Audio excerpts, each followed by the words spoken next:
राजीव गांधी अस्पताल में खुला ब्लड बैंक। अस्पताल के डायरेक्टर ने किया उद्घाटन। आसपास के अस्पतालों को भी मिलेगी मदद।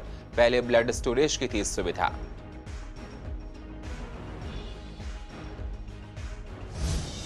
झील कुरंजा में दिल्ली सरकार के खुल रहे 5वें ठेके पर ईस्ट एमसीडी का चला हथौड़ा। महिलाओं ने ठेके के बाहर किया प्रदर्शन। पार्षद संदीप कपूर ने कहा, नहीं खुलने देंगे शराब का ठेका। स्वामी दयानंद अस्पताल में 4 महीने से डॉक्टरों को नहीं मिली है सैलरी। वेतन ना मिलने से डॉक्टर्स हो रहे हैं परेशान। मेयर ने कहा, 1 महीने की सैलरी कर दी है क्लियर। केजरीवाल सरकार नहीं दे रही है फंड, इसलिए आ रही है परेशानी। शकरपुर में अपराधियों के हौसले बुलंद। अज्ञात हमलावरों ने की ताबड़तोड़ फायरिंग में बाल बाल बचा परिवार। सीसीटीवी फुटेज के आधार पर छानबीन शुरू।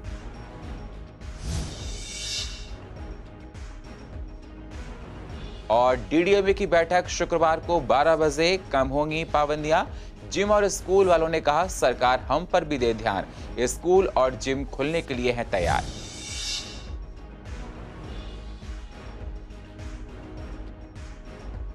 नमस्कार, स्वागत है आप सभी का सीसीएन में। मैं हूं आपके साथ सुनील चौहान और आप देख रहे हैं पूर्व दिल्ली खास। अब होते हैं रूबरू पूर्व दिल्ली की अहम खबरों के साथ। पूर्व दिल्ली के ताहिरपुर में बने राजीव गांधी अस्पताल में ब्लड बैंक का उद्घाटन किया गया। ब्लड बैंक का उद्घाटन अस्पताल के डायरेक्टर ने किया है। पहले अस्पताल में ब्लड स्टोरेज की सुविधा थी। बाहर से ब्लड लाकर स्टोरेज किया जाता था। इस पर ब्लड बैंक की इंचार्ज डॉक्टर छवि गुप्ता ने बताया कि ब्लड बैंक खुलने से आसपास के अस्पतालों को मदद मिलेगी। पहले ऑपरेशन के लिए दौरान ब्लड के लिए लोगों को जगह जगह घूमना पड़ता था। अब उससे लोगों को राहत मिलेगी और ये परेशानियां जो पहले होती थीं वो अब नहीं हुआ करेंगी। आज Rajiv Gandhi super speciality hospital में ब्लड बैंक का उद्घाटन हुआ है। हमारे यहाँ पिछले 5 सालों से ब्लड स्टोरेज सेंटर था, जिसमें कि हम बाहर से ब्लड लाते थे और यहाँ स्टोर करते थे और टेस्टिंग करके इशू करते थे मरीज़ों को। और वो सुविधा हम सिर्फ इन हाउस पेशेंट्स को ही मुहैया कर सकते थे। पर अब हमारे यहाँ एक फुल फ्लेज ब्लड सेंटर का लाइसेंस मिल गया है और उसको आज हमने उसकी शुरुआत कर दी है, जिसमें हमारे यहाँ ही अब लोग ब्लड डोनेट कर सकते हैं। उसकी सारी टेस्टिंग होगी, प्रोसेसिंग होगी, स्टोरेज होगी और जब भी ज़रूरत होगी हम पेशेंट्स को दे सकते हैं। और ये सुविधा ना ही हम अपने अस्पताल में बल्कि आसपास के भी जितने भी अस्पताल हैं जहाँ भी ब्लड की ज़रूरत होगी वहाँ भी हम प्रोवाइड कर सकते हैं। पूर्व दिल्ली के कृष्णानगर के झील कुरंजा में शराब के ठेके पर निगम ने हथौड़ा चलाया है। ठेके को खोलने को लेकर महिलाओं और इलाके के लोगों ने प्रदर्शन किया है। इलाके के पार्षद संदीप कपूर इस मौके पर मौजूद रहे। पार्षद संदीप कपूर का कहना है कि हम लोग इलाके में ठेका नहीं खुलने देंगे। दिल्ली सरकार दिल्ली को शराब की लत में डुबोकर बर्बाद करना चाहती है। महिलाओं का कहना है कि शराब का ठेका खुलने से इलाके में माहौल खराब होगा। हम इस ठेके को नहीं खुलने देंगे। देखिए, 512 झील कुरंजा जो कि मोटा मोटा रेजिडेंशियल एरिया है, वहाँ कृष्णनगर का 5वां ठेका खोलने की कोशिश हो रही है। और जब महिलाओं लोगों ने वहाँ से मुझे निवेदन किया तो जो निगम कर सकता है, जैसे एनक्रोचमेंट है या अनऑथराइज्ड बिल्डिंग है, तो हमने उसके आगे की एनक्रोचमेंट भी हटवाई जो 6-7 दिन पहले, और उसके बाद जो उसकी अनऑथराइज्ड थी तो वो सारा बुकिंग करके और बाकायदा पुलिस को लेके और कल वहाँ तोड़फोड़ करके उनकी छत भी गिराई गई है उस बिल्डिंग को। तो हमारी कोशिश है कि कृष्णनगर में जो ठेके गलियों में मोहल्लों में खुल रहे हैं वो ना खुलने दिए जाए। पूर्व दिल्ली के स्वामी दयानंद अस्पताल के स्टाफ को 4 महीने से सैलरी नहीं मिली है।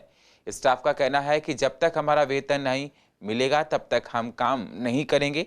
वहीं इस मामले को लेकर जब हमारे संवाददाता एरार चौधरी ने मेयर श्याम सुंदर अग्रवाल से बात की तो मेयर का कहना है कि अभी एमसीडी की आर्थिक स्थिति ठीक नहीं है, जिसकी वजह से हमें अस्पताल के स्टाफ को सैलरी देने में दिक्कत आ रही है। साथ ही ये कहा कि हमने 1 महीने की सैलरी अभी दे दी है और जैसे ही फंड आता है वैसे ही सैलरी को क्लियर कर दिया जाएगा। केजरीवाल सरकार पर फंड ना देने का भी आरोप लगाया है। हमें अभी कोई आश्वासन किसी भी हायर अथॉरिटी से नहीं मिला है। हमें जो बोला जा रहा है आ जाएगी आपकी जल्दी एक और सैलरी आ जाएगी, लेकिन वो सैलरी अभी तक हमारे किसी के अकाउंट में नहीं है। जब तक वो क्रेडिट नहीं होती या हमारे पास एटलीस्ट ये पता चले हमारे हॉस्पिटल को फंड पहुंच गए, तब हम ये सोचेंगे कि हाँ वो हमारे अकाउंट में आ सकती है। अभी हमें कोई हायर अथॉरिटी मिलने भी नहीं आई है। एटलीस्ट आपके हॉस्पिटल के इतने सारे एम्प्लॉयज़ यहाँ बैठे हुए हैं, कोई प्रदर्शन कर रहे हैं, कोई अपना प्रोटेस्ट कर रहे हैं, तो आपको ऊपर से बाहर निकल के आना तो चाहिए। एटलीस्ट एक बार बाहर आइए और हमसे बात कीजिए। सर इस बारे में हमें कुछ पता नहीं, ये तो प्रशासन एडमिनिस्ट्रेशन का काम है। ताकि पैसा कहाँ से आता है, कैसे आता है, हमें हमारी सैलरी चाहिए। हमें उससे कोई मतलब नहीं है कि पैसा कहाँ से आपको मिलता है, कौन आपको डाइवर्ट फंड करता है, वो प्रशासन एडमिनिस्ट्रेशन का काम, वो नोट हमारा काम नहीं है। अभी कोई हमें रिटर्न आश्वासन मिला नहीं है, कोई एश्योरेंस नहीं है कि कब तक हमारी सैलरी आएगी या नहीं आएगी। अभी जब तक हमें कोई आश्वासन नहीं मिलता है, कोई रिटर्न एश्योरेंस नहीं मिलता है, तब तक ऐसे ही कंटिन्यू। देखो पेशेंट सफ़र कर रहे हैं कि नहीं कर रहे हैं, उससे हमारा भी तो घर है, हम भी सफ़र कर रहे हैं। 4-4 महीने की सैलरी हमें मिल नहीं रही है, तो हम क्या करें। देखिए ये पूरी एमसीडी का बुरा हाल है। तीनों एमसीडी में से सिर्फ साउथ में है थोड़ा सा फाइनेंस का कंडीशन अच्छी है, अदरवाइज़ नॉर्थ और ईडीएमसी में तो बहुत बुरा हाल है। अभी 4 महीने से इन लोगों की सैलरी नहीं आई है। 4 महीने के बाद 1 महीने की सैलरी आप देते हैं, वो भी स्ट्राइक के नोटिस के बाद। तो ये बहुत शर्मनाक है। इस तरह से एम्प्लॉयज़ को हरास करना ये बहुत ही शर्मनाक है। 4-4 महीने लोग किस तरह से गुजारा करें।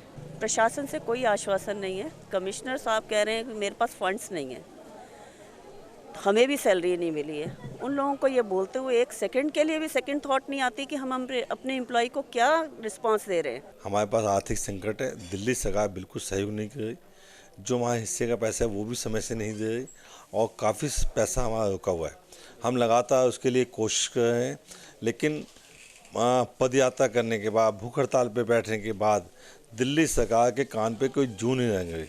हम चाहते हैं हमें पैसा मिल जाए तो हम इनको दे दें।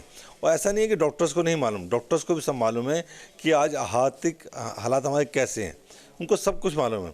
लेकिन उसके बावजूद उनका हड़ताल पे जाना ठीक है, उनकी इच्छा है, क्योंकि भूखे पेट भजन नहीं होता। उन्होंने हड़ताल की हुई है और हम असमर्थ हैं आज की डेट में उनको सैलरी देने में, क्योंकि फ़ंड नहीं है। टैक्सेस बहुत कम आए हैं हम लोगों के पास और हम वाकई में बहुत मजबूर हैं। ये सभी डॉक्टर्स को मालूम है। जब दिल्ली गवर्नमेंट हमें पैसा देगी या टैक्स से कुछ कलेक्शन होंगे तुरंत देंगे हम लोग। अभी ये नहीं कि डॉक्टर, उसके अलावा भी शिक्षक भी हैं, दूसरे भी अधिकारी हैं, हम तनख्वाह नहीं दे पाए हैं। पूर्व दिल्ली में अपराधियों के हौसले बुलंद होते जा रहे हैं। अक्सर चोरी, हत्या, बर्बरता का मामला सामने आता रहता है। दरअसल ताज़ा मामला शकरपुर इलाके का है, जहां पर अज्ञात हमलावरों ने ताबड़तोड़ फायरिंग की है। गनीमत ये रही कि फायरिंग में कोई घायल नहीं हुआ। पीड़ित परिवार ने बताया कि उनकी परचून की दुकान है और वो किसी फंक्शन से रात को लौट रहे थे और कार पार्क कर रहे थे, तभी 2 कार और 1 बाइक और 1 स्कूटी में दर्जन भर बदमाशों ने मुकेश यादव और उनके परिवार पर अंधाधुंध फायरिंग शुरू कर दी। गनीमत रही कि इस फायरिंग में पूरा परिवार बाल-बाल बच गया। वहीं सूचना पर मिलने पर पुलिस पहुंची और सीसीटीवी फुटेज के आधार पर छानबीन शुरू कर दी गई है। 11 बजे के आसपास की बात है, एकदम से आवाज़ आई, हो हल्ला हुआ, तो सब बाहर निकल के आए। तो मैं भी बाहर निकल के, मैं थोड़ा लेट, तो देखा तो जो है पूरी गाड़ी, जो हमारी बेटी गाड़ी खड़ी रहती है होंडा सिटी, पूरे शीशे उसके तोड़ दिए, आगे से, पीछे से, साइड से। और ये मुकेश यादव का जो है वो गाड़ी में ही था सामने, उसकी गाड़ी में जो है डंडे मारे। वो गाड़ी के अंदर मौजूद था उसमें, जिसमें उतरने के बाद जैसे उतरा है उसको गोली का वो किया है, वो भाग करके जो घर में घुसा है। वहाँ पे 3 फायरिंग किए हैं। एक कारतूस जिंदा पड़ा हुआ है अभी भी, और 3-4 कारतूस इधर बाहर पड़े हुए हैं सड़क के ऊपर जो है। और ये घटना हुई है, पूरे मोहल्ला इकट्ठा हो गया और उसके बाद फिर पुलिस भी आ गई कुछ देर के बाद में, और डीसीपी पुलिस जो है वो भी पहुंच गई है मैडम। वो यार दुकान करते हैं, उनकी परचून की दुकान है सामने ही, और वो पार्टी से आए थे, बच्चों के साथ आए थे। बच्चे अंदर घुसे हैं, वो गाड़ी के अंदर ही थे, और जिस तरह से वो उन्होंने गोली चली है, वो गाड़ी में छुप गए। फिर वो उतर के भागे हैं, उनका पीछा किया है गोली मारने के लिए, लेकिन वो किस तरह से बच के अंदर घुस गए। किसी को लगी? नहीं, गोली किसी को नहीं लगी। दिल्ली में शुक्रवार के बाद से कुछ और पाबंदियों को हटाया जाएगा। डीडीएमए की बैठक में काफी छूट दी जा सकती है, जिसमें स्कूलों को खोलने पर विचार किया जा रहा है। सीसीएन की रिपोर्टर सोनिया शर्मा ने जाकर दिल्ली के सरकारी और प्राइवेट स्कूलों का दौरा किया, देखा कि स्कूल खोलने के लिए कितने तैयार हैं। तो स्कूलों की प्रिंसिपल ने बताया कि स्कूल पूरी तरह से तैयार हैं। स्कूल के पूरे स्टाफ को कोरोना की दोनों डोज लग चुकी हैं। बच्चों को भी वैक्सीन लग चुकी है। सरकार की हर गाइडलाइन का हम लोग पालन करने के लिए तैयार हैं। स्कूल में कोरोना के नियमों का पूरा ध्यान रखा जाता है। बच्चे भी स्कूल आना चाहते हैं, क्योंकि ऑलरेडी क्या होता है कि खुलता है स्कूल, फिर कोई ऐसे सर्कमस्टांसेस बनते हैं कि बंद करना पड़ता है गवर्नमेंट को। So we are with the government, जैसे भी इंस्ट्रक्शंस होंगे we are all ready with our staff. हम बिल्कुल रेडी हैं, जितने भी प्रोटोकॉल के साथ रेडी हैं हमारे बच्चों का वेलकम करने के। नहीं, एक्चुअली देखिए, जैसे कि जिस तरह से भी स्टाफ बुलाया जाता है तो उस टाइम पर भी ये प्रोटोकॉल तो हम कोविड का फॉलो कर ही रहे हैं, ठीक है। बाकी विद द स्टूडेंट्स, जब बच्चे आएंगे तो ऑब्वियसली थोड़ा सा ज़्यादा प्रिकॉशंस लेकर चलेंगे। छोटे बच्चे आएंगे तो सैनिटाइजेशन पूरे स्कूल की 2 बार 3 बार जैसे भी रिक्वायर्ड है, 2 बार तो डेली होती ही है। अगर बच्चों के साथ हमें ज़्यादा ज़रूरत होगी तो हम वो भी करेंगे। विद्यालय तो पहले भी तैयार थे और आज भी तैयार हैं। डेली विद्यालयों में क्लासरूम्स का जो है सैनिटाइजेशन किया जाता है और मशीनें लगी हुई हैं सैनिटाइजिंग के लिए, डिस्पेंसर्स लगे हुए हैं हमारे पास और वर्किंग कंडीशंस में हैं सारे। और मास्क वगैरह हमारे पास स्टॉक में सारा मटेरियल भी है। बच्चे जो आएंगे तो उनके लिए प्रॉपर सैनिटाइजेशन, सोशल डिस्टेंसिंग के लिए हमारे पास रूम अवेलेबल हैं, कोई दिक्कत नहीं है उसमें। और सभी लोग, हम लोग भी इंतज़ार कर रहे हैं कि जितनी जल्दी हो सके विद्यालय खोले जाएँ बच्चों के लिए। बच्चों के 100% 15 से 18 साल के बच्चों का 100% वैक्सीनेशन मेरे स्कूल में हो चुका है। स्टाफ का कंप्लीटली वैक्सीनेशन दोनों डोज हो चुकी हैं। वहीं दिल्ली में शुक्रवार के बाद कुछ और पाबंदियों को हटाया जाएगा। डीडीएमए की 4 फरवरी को दोपहर 12 बजे बैठक बुलाई गई है, जिसमें जिम से लेकर स्कूल के बारे में फैसला लेना है। और इस पर हमने जब जिम मालिकों से बात की तो उनका कहना है कि जिम को ज़रूर खोलना चाहिए, क्योंकि जिम बंद होने से हमारी रोजी रोटी पर काफ़ी असर पड़ रहा है, संकट आ गया है। ऐसे में सरकार को हमारे बारे में सोचना चाहिए। हमारा जिम का किराया निकालना भी काफ़ी मुश्किल हो रहा है। अगर हम लोगों को रियायत मिलती है तो बहुत ही अच्छा होगा, जिससे हम लोग सुचारू रूप से अपना जीवन चला पाएंगे। देखो जी, मेरा तो ये कहना है कि अगर आप ठेके खोल रहे हो, हाँ जी, बाहर मॉल खुल रहे हैं, सारी शॉप्स वगैरह खुल रही हैं, तो जिम आप क्यों बंद कर रहे हो? मुझे ये तो बताओ। सबकी रोजी रोटी बराबर होनी चाहिए और सबका घर परिवार है। हम तो उल्टा उनसे ज़्यादा फंसे हुए हैं। हमारा जिम का किराया है जो अभी तक हमने नहीं दिया। पिछली बार भी लॉकडाउन लगा था, पिछले साल भी, तब भी हम बड़ी मुश्किल से अभी ठीक हुए थे। लेकिन अब बहुत बंदे जो है जिन्होंने प्रोफेशनली चेंज कर दिया, जिमें बंद हो गई। बहुत सारा ये है, बच्चे हैं, फैमिली है, दवाई खर्चा है, सब कुछ है। लेकिन वो है, सरकार को समझना चाहिए हमारे बारे में। और क्या, अभी मैं अपना बताऊं तो मेरा 35,000 रुपये किराया है। वो किराया हो गया है तो मुझे नहीं लगता बच्चे भी नहीं आ रहे। और मेरी जिम तो वैसे मैं थोड़ा परेशान हूँ। बेसमेंट में पानी वगैरह भी आया बरसात में, सर बहुत ज़्यादा बारिश हुई है, तो हम तो हर मुश्किल से जूझे हैं इस बार। ठंड भी इतनी थी, वो तो चलो कोई सीज़न का है, लेकिन जिम में पानी आया, उसके बाद लॉकडाउन लग गया, फिर बिजली का खर्चा, बहुत परेशानी हुई है जिम में। पहले तो देखो बहुत अच्छा था, अब तो जब से लॉकडाउन लगा, जब से बहुत मुसीबत आ रही है कि ये लगा लो कि देखो सरकार ने ठेके खोल दिए, मॉल खोल दिए। अब इसके मतलब ये तो ऐसी चीज़ है, एक तो जिम तो कि इसमें नशे मुक्ति से बच जाता है आदमी नशे से। हाँ, हम तो ये चाहते हैं कि देखो जिम खुल जाए तो देखो अच्छी बात है, हमारी भी देखो रोजी रोटी होती है, बीवी है, बच्चे है, देखो घर परिवार है। कम से कम मेरा 28,000 रुपये तो किराया है जिम का। 28,000 रुपये किराया कि जब जिम नहीं खुल रही, कम से कम हमें पे करना पड़ रहा है। दिल्ली के लक्ष्मी नगर इलाके में बुधवार देर रात एक प्रॉपर्टी डीलर की गोली मारकर हत्या कर दी गई। पुलिस ने इस मामले में अज्ञात हमलावरों के खिलाफ मामला दर्ज कर लिया है। दरअसल ये पूरा मामला आपसी रंजिश का बताया जा रहा है। मृतक मयूर चौहान अपने परिवार के साथ लक्ष्मी नगर में रहता था। रात करीब 11 बजे कुछ बदमाश ने मयूर के घर से बाहर बुलाया और उसकी जमकर पिटाई कर दी। जब युवक भागने लगा तो उस पर कई राउंड फायरिंग कर उसे मौत के घाट उतार दिया गया। वारदात के कुछ देर बाद ही सूचना मिलते ही पुलिस मौके पर पहुंच गई और जांच शुरू कर दी गई। पुलिस आसपास लगे सीसीटीवी फुटेज की मदद से आरोपियों की पहचान करने की कोशिश कर रही है। पूरी घटना हुई थी मेरा बच्चा अपनी दोस्त के यहाँ था, उसकी मम्मी का बर्थडे था जी, उसमें सेलिब्रेट कर रहा था। उसने पूरा फोन बुलाया, मेरे बच्चे को नीचे बुलाया है जी। और धोखे से मेरा 20-25 लड़के थे उसके साथ जी, धोखे से मेरे बच्चे को मारा। कितनी गोलियां मारी, कितने राउंड किए? नागर ने, वो तो थी पुरानी, उसने पहले भी बदतमीजी करी हुई है मेरे बेटे के साथ में। किस बात को लेकर रंजिश थी? कुछ बता पाए अगर? ये सब मुझे कुछ नहीं पता। वो बदमाश है, उसका पूरा घर बदमाश है, वो कई जगह गोलियां चला चुका है। कितनी गोलियां चलाई थी? आज तक वो नहीं पकड़ा गया। 4-5 गोलियां मारी मेरे बच्चे को। मैं चाहती हूँ मेरे बच्चे को इंसाफ मिले और उसको फांसी मिले, फांसी। यहाँ पे भैया एक्चुअली में अपना यहाँ पे गली है सामने कोने में, तो भैया वहाँ पे इनका मतलब बहुत टाइम से मतलब इनका लड़ाई झगड़ा हो रहा था इनका, ठीक है। तो इतने में जैसे ही मैं गेट पे आया, मेरा गेट वहीं पे मतलब थोड़ा गली के अंदर, तो मैं गेट पे खड़ा हो गया आगे। फिर इतने में अपना क्या हुआ, वहाँ से ये बंदा भगता है अपना, वहाँ से यूँ छुड़वा के वहाँ पे एक गाड़ी थी वाइट कलर की स्विफ्ट, और अपना लड़के थे, कम से कम 10 से 12 लड़के थे ये, अपना सारे भर के आए वहाँ पे अंदर गाड़ी के अंदर। इतने में जैसे ही मैंने गेट खोला, मेरी वाइफ ने मुझे अंदर खींच लिया, ठीक है, मेरी वाइफ ने मुझे अंदर खींच लिया, और वो लड़का वहाँ से भगता हुआ था, उसकी गोली वहीं पे मारी है मेरी गली के अंदर ही। फिर वो वहाँ से भगते भगते यहाँ पे आके वो मतलब बेहोश हो गया। लगभग 10:30-11 बजे गली में से पीछे बालाजी रसोई है, उधर से भागते हुए आए थे लड़के। शोर सुन के मैंने जैसे खिड़की से झाँक के देखा तो फायर की आवाज़ सुनी, तो इधर गुरुद्वारे की तरफ भाग गए लड़के, और उसमें से एक को लगी और बाकी जो उनसा है भाग गए लड़के। तो शोर जब हुआ तो फिर हम तो उस टाइम तो खिड़की बंद कर ली। बाद में जब गली की ओर निकल के आए तो फिर आगे जाके हमने देखा तो उधर गुरुद्वारे वाली गली में लड़का जो उनसा है घायल अवस्था में पड़ा हुआ था। कौन था वो लड़का, कुछ पता चल पाया? बाद में लोग बता रहे हैं कि वो मयूर नाम का कोई लड़का था। कस्तूरबा नगर इलाके में 20 साल की एक महिला के अपहरण, सामूहिक दुष्कर्म के बाद कालिक पोतकर पीड़ितों को मोहल्ले में घुमाने के मामले में पुलिस ने 4 और महिलाओं को गिरफ्तार किया है। इस मामले में अब तक 16 लोग पकड़े जा चुके हैं। इनमें 12 महिलाएं, 1 पुरुष और 3 नाबालिग हैं। बीजेपी विधायक ओम प्रकाश शर्मा निगम पार्षद लड़की के परिवार वालों से मिलने पहुंचे हैं।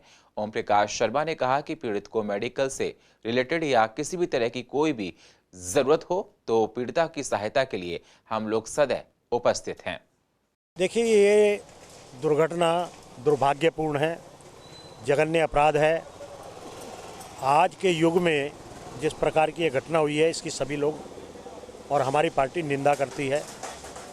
जो परिवार जिसके साथ ये घटनाक्रम हुआ है, हम उसके साथ जो भी जिस प्रकार की भी मदद है, मैं इस क्षेत्र का विधायक होने के नाते और हमारी पूरी पार्टी उनकी मदद के लिए तैयार है। इस विषय में हमारी डीसीपी, एसएचओ सभी से बात हुई है। यहाँ इनको पूरी सुरक्षा मिली हुई है, और जिन चीज़ों की भी इनको चाहे मेडिकल उसकी ज़रूरत हो, चाहे सुरक्षा की ज़रूरत हो, या और काम के रोज़गार के लिए जो दिल्ली पुलिस ने जो कदम उठाया है वो भी एक अच्छा कदम है। तो हम इसमें केवल इतना ही कर सकते हैं कि जो इस घटनाक्रम के अंदर जिनको ये आघात पहुंचा है, उनकी जल्दी से जल्दी जो भी भरपाई हम कर सकते हैं वो करें। हम उस बच्ची के बारे में यहाँ जानने के लिए आए थे। उन्होंने ऐसा बताया कि वो अपने पति के साथ हैं। हमारी एसएचओ साहब से बात हुई है, तो ये बहुत दंडनीय अपराध है। हम इस बात की निंदा करते हैं क्योंकि ऐसे अपराध समाज में आज भी हो रहे हैं। ये तो बहुत ही कष्टदायक भी है। बहुत ही दंडनीय अपराध है। जिस बेटी के साथ हादसा हुआ है उसको आप अनुमान नहीं लगा सकते कि ऐसा हुआ है उसके साथ। और मैं पुलिस प्रशासन से यही कहना चाहती हूँ, उनसे मांग करना चाहती हूँ कि इसमें जो भी अपराधी हैं उनको सख्त से सख्त सजा दी जाए। यह लोग समाज में रहने के बिल्कुल भी लायक नहीं हैं। दिल्ली सरकार के समाज कल्याण मंत्री क्षेत्रीय विधायक ने नई सीमापुरी के डीडीए क्वार्टर में शिव मंदिर के साथ वाले पार्क का नामकरण और उद्घाटन श्री गणेश पूजा पार्क के नाम से किया है। समारोह की अध्यक्षता क्षेत्र की निगम पार्षद मोहिनी जीनवाल ने की है। इस अवसर पर राजेंद्र पाल गौतम ने कहा कि इस पार्क में पिछले 18 वर्षों से गणेश पूजा होती आ रही है, इसलिए इस पार्क को गणेश जी के नाम पर किया जा रहा है। मोहिनी जीनवाल ने कहा कि इस पार्क में कई प्रकार की धार्मिक गतिविधियां होती रहती हैं और क्षेत्र के लोग भी सामाजिक स्तर पर इसका उपयोग करते हैं। पार्क की देखभाल करने में यहाँ के हिंदू, मुस्लिम और सिख धर्म के लोगों की भी भूमिका रहती है। ये पार्क सांप्रदायिक सौहार्द की निशानी है। पूर्व दिल्ली में बारिश होने के बाद सर्दी बढ़ गई है। बारिश के बाद पूर्व दिल्ली के कई इलाकों में तापमान में काफी कमी देखने को मिली है, लेकिन प्रदूषण अभी भी खराब श्रेणी में बना हुआ है। सर्दी और ठिठुरन की वजह से लोग आग का सहारा ले रहे हैं। बारिश के साथ आज कई इलाकों में ठंडी हवाएं भी चली। ठंडी हवाओं की वजह से लोग घरों से बाहर कम निकल रहे हैं। इस बार फरवरी में सर्दी पड़ती रहेगी। दिल्ली जो है इस टाइम काफ़ी अच्छा मौसम चेंज हो चुका है। और हमारी जो दिल्ली है इस टाइम बिल्कुल मंसूरी और नैनीताल की तरह बन चुकी है। बर्फ़ की बल्ली नहीं पड़ी हो, बाकी मौसम इतना अच्छा हो गया है कि मज़ा आ रहा है दिल्ली के अंदर। ऐसा लगे जैसे हम नैनीताल और मंसूरी के अंदर ही बैठे हुए इस टाइम पर। बाकी इसके साथ में थोड़ा खतरा भी बढ़ता जा रहा है, क्योंकि इसके अंदर जो है कोरोना जो है इस टाइम चल रहा है, तो हो सकता है खांसी जुकाम बुखार की वजह से कोरोना की हो सकता है बढ़ने का प्रभाव आ रहा हो। तो इस टाइम तो ये कहेंगे थोड़ा दिल्ली सेफ रहे तो ज़्यादा अच्छा रहेगा। और पूर्व दिल्ली की अधिक जानकारी के लिए आप YouTube पर जाकर CCN लाइव को सब्सक्राइब करें और फ्रेश अपडेट लेते रहें। और फिलहाल पूर्व दिल्ली खास में इतना ही। बाकी खबरों के लिए आप बने रहिए CCN के साथ। तब तक के लिए नमस्कार।